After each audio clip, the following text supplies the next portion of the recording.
Hello दोस्तों, क्या पिछले कुछ महीनों में आपकी गाड़ी या बाइक का माइलेज अचानक से ड्रॉप हो गया है या सुबह-सुबह गाड़ी स्टार्ट करने में प्रॉब्लम हो रही है? अगर ऐसा आपके साथ हो रहा है तो आप अकेले नहीं हैं। ऐसे बहुत सारे लोग हैं जिन लोगों ने ये रिपोर्ट किया है कि आजकल जो पेट्रोल डलवाया जा रहा है उसकी वजह से माइलेज कम हो गया है और गाड़ियों में भी कुछ ना कुछ प्रॉब्लम आने लगी है। अगर आपको लग रहा था कि पेट्रोल महंगा होना या गाड़ियों का माइलेज गिरना सबसे बड़ी दिक्कत है, तो अब थोड़ा सा अलर्ट हो जाने का समय आ गया है। आपने एक 20% इथेनॉल के फ्यूल के बारे में तो सुना होगा, जो आपको बिना बताए आपकी गाड़ियों के इंजन को डैमेज कर रहा है, क्योंकि सरकार ने कहा है। लेकिन E20 तो सिर्फ और सिर्फ शुरुआत थी। सरकार का अगला कदम एक ऐसा स्कैम है जिसकी वजह से आपकी मौजूदा सही सलामत गाड़ी बहुत ही जल्दी आउटडेटेड हो जाएगी। हम बात कर रहे हैं E85 फ्लेक्स फ्यूल की। आज के इस वीडियो में हम लोग बात करने वाले हैं कैसे आत्मनिर्भर भारत और सस्ता पेट्रोल के नाम पर एक ऐसी पॉलिसी लागू की जा रही है जो आपको मजबूर करेगी कि आप लाखों रुपए का लोन लेकर के नई गाड़ी खरीदें। ऑटोमोबाइल और फ्यूल एक्सपर्ट्स बता रहे हैं डेटा के साथ कि इसके नुकसान सामने रख रहे हैं, लेकिन हमारे मंत्री जी इन फैक्ट्स को इग्नोर करके एक ऐसा सिस्टम बना रहे हैं जिसके तार सीधे इनके परिवार के बिजनेस से जुड़े हुए हैं। तो वीडियो को बिना स्किप किए जरूर पूरा देखिएगा। अगर आपको वीडियो अच्छे लग रहे हैं तो वीडियो को लाइक भी कर सकते हैं और चैनल को सब्सक्राइब भी कर सकते हैं। आप सबसे पहले ये समझते हैं कि इथेनॉल और E85 आखिरकार है क्या। इथेनॉल असल में एक तरह का अल्कोहल है, इसे जमीन से नहीं निकाला जाता जैसे कि बाकी तेल को निकाला जाता है, बल्कि खेतों में उगने वाले गन्ने का रस, मक्के और चावल को सड़ा करके फैक्ट्रियों में बनाया जाता है। अब सरकार का लॉजिक ये है कि अगर हम लोग पेट्रोल में देसी फ्यूल मिलाएंगे, मतलब कि ये इथेनॉल मिलाएंगे, तो जो हम लोग विदेशों से कच्चे तेल को मंगवाते हैं, मतलब कि इंपोर्ट करते हैं, वो हमें कम करना पड़ेगा। इससे हमारी डिपेंडेंसी कम होगी विदेशों पे। और यहीं से शुरुआत होती है हमारी E20 की, यानी 1 लीटर में 80% पेट्रोल होगा और 20% इथेनॉल होगा। लेकिन ग्राउंड रियलिटी क्या है? अब 2023 से पहले की जो भी गाड़ियां बनी हुई है वो इस E20 पेट्रोल को झेलने के लिए बनी ही नहीं है। अब इथेनॉल इनके इंजन को, रबर पाइप्स को, फ्यूल इंजेक्टर्स को, मतलब कि जहां जहां पर भी पेट्रोल जाता है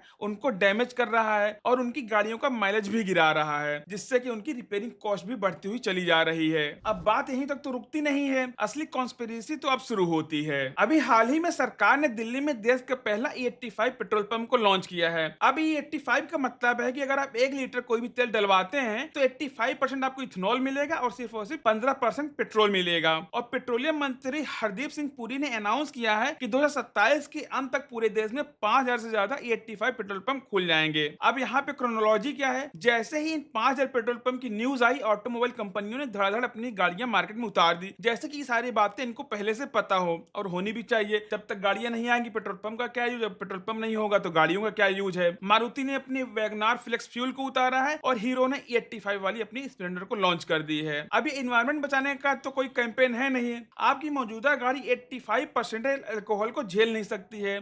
अब सरकार का सीधा सा प्लान है कि आपको फोर्स किया जाए कि आप पुरानी गाड़ी को बेच दो, स्क्रैप में डाल दो और नई फ्लेक्स फ्यूल वाली गाड़ी को फिर से खरीदो। अब हमारे सड़क एवं परिवहन मंत्री नितिन गडकरी जी पता नहीं क्यों अपनी नाक ये पेट्रोल और इथेनॉल के बीच में घुसाए रहते हैं। अब उनका लॉजिक सुनिए, वो क्या कहते हैं। भाइयों और बहनों, E85 आएगा तो फ्यूल बहुत ही ज्यादा सस्ता हो जाएगा। पेट्रोल अभी 102 रुपए का है लीटर और E85 आपको आने के बाद 82 रुपए में मिलेगा, मतलब कि आपके पूरे के पूरे 20 रुपए बचेंगे। अब सुनने में तो बहुत ही अच्छा लगता है ये चीज, लेकिन अगर आप असली मैथ करेंगे तो आपको समझ में आएगा कि ये कहां से आपकी जेबें ढीली कर रहा है। अब साइंस का बहुत ही बेसिक रूल है कि इथेनॉल की जो एनर्जी डेंसिटी है वो पेट्रोल के मुकाबले लगभग 30% कम होती है। आसान भाषा में पेट्रोल की एक बूंद में जितनी ताकत होती है इथेनॉल में उससे 30% कम होती है। अब इसका सीधा मतलब है कि E85 वाली जो गाड़ियां होगी वो 30% कम माइलेज देंगी पेट्रोल वाली गाड़ियों के मुकाबले। अब जरा मेरे साथ आप इसको कैलकुलेट करिए। मान लीजिए आपकी गाड़ी नॉर्मल पेट्रोल, मतलब कि जो नॉर्मल पेट्रोल वाली गाड़ी है वो 102 रुपए पर 15 का माइलेज दे रही है, यानी 1 किलोमीटर चलाने के लिए आपकी कॉस्ट आई 6 रुपए 80 पैसे। अब अगर आप गडकरी जी वाला सस्ता पेट्रोल, मतलब कि E85 डलवाते हैं 82 रुपए पर लीटर के हिसाब से, तो 30% माइलेज ड्रॉप हो जाएगा आपकी E85 वाली गाड़ी में। आपकी गाड़ी सिर्फ और सिर्फ 10.5 का माइलेज देगी, मतलब कि उतना ही पेट्रोल में आपका माइलेज कम हो गया है। अब 82 को 10.5 से डिवाइड करेंगे तो 1 किलोमीटर की कॉस्ट आती है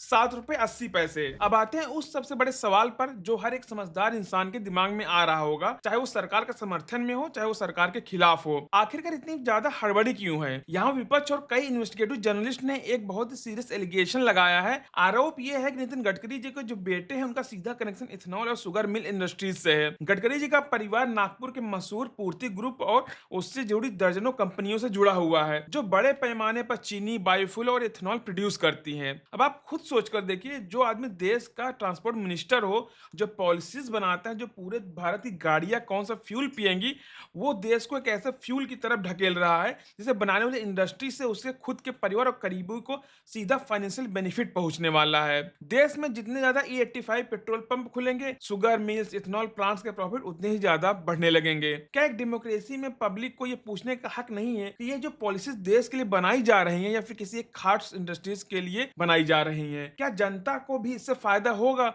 या फिर जो हमारी पब्लिक है वो दसियों साल सेव करके एक गाड़ी खरीदती है और ये लोग ऐसे पॉलिसी चेंज कर देते हैं कि अगले आने वाले अगले 2-3 सालों में वो गाड़ी ही खराब हो जाए और वो नई गाड़ी लेने के लिए मजबूर हो जाए। और इन सब के बीच सबसे बड़ी हिपोक्रेसी तो ये है कि गडकरी जी देश के हाईवे मिनिस्टर हैं। उनका काम है हमें अच्छी सड़कें देना है। हम गाड़ी खरीदते वक्त भारी भरकम आरटीओ टैक्स देते हैं, 28% का जीएसटी भी पे करते हैं, फिर सड़कों पर निकलते ही हर 50 किलोमीटर पर टोल टैक्स के नाम पर हमारी जेब अलग से काटी जाती है। लेकिन बदले में हमें मिलता क्या है? बारिश होते ही नेशनल हाईवे तालाब बन जाते हैं, करोड़ों के नए पुल गिर जाते हैं, सड़कों के गड्ढे गाड़ियों की सस्पेंशन और रीढ़ की हड्डी दोनों तोड़ रहे हैं। अपने असली काम यानी हमें बेहतर इंफ्रा देने के बजाय वो किस पे फोकस कर रहे हैं कि हम अपने गाड़ियों में कौन सा तेल डलवाएं और उससे किसका फायदा होगा। एक तरफ कहते हैं कि आप 15 साल से पुरानी गाड़ी हटा दीजिए और दूसरी तरफ E85 ला करके ये दिखा रहे हैं कि जो नई गाड़ियां हैं वो भी कबाड़ की तरफ चली जाएं। अब देखो, डेवलपमेंट होना तो जरूरी है, लेकिन E20 और E85 की आड़ में जो पूरा पूरा सिस्टम खड़ा किया गया है वो आम आदमी के हक में बिल्कुल भी नहीं है।